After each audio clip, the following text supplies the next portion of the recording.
un rapport qui vient d'être caché par Madame Borne, qui va sortir normalement, on espère, en novembre 2025,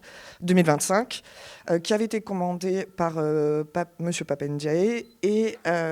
qui traitait spécifiquement les violences de genre et cyberviolences, et y compris les LGBTophobies. Donc premier chiffre qui va être assez désagréable à entendre, je pense, pour tout le monde. 43% des élèves en collège et lycée sont victimes de violences sexuelles au sein de leur établissement scolaire. Donc ce qui est un chiffre assez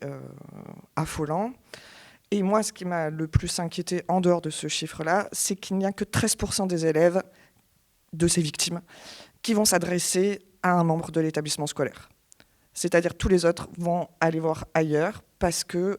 l'établissement scolaire, apparemment, ne leur permet pas de se sentir rassurés et de se dire que c'est un lieu où ils peuvent dénoncer les violences sexuelles dont ils sont victimes au sein même de l'établissement dans lequel ils font partie.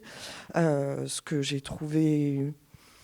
vraiment choquant, parce que je sais qu'il y a toujours une part où les victimes ont du mal à parler, prendre la parole, mais 13%, ça veut dire qu'il y a très peu d'élèves qui ont confiance dans les adultes qui les entourent tout le long de l'année et dans la plupart de leur vie, puisqu'en fait,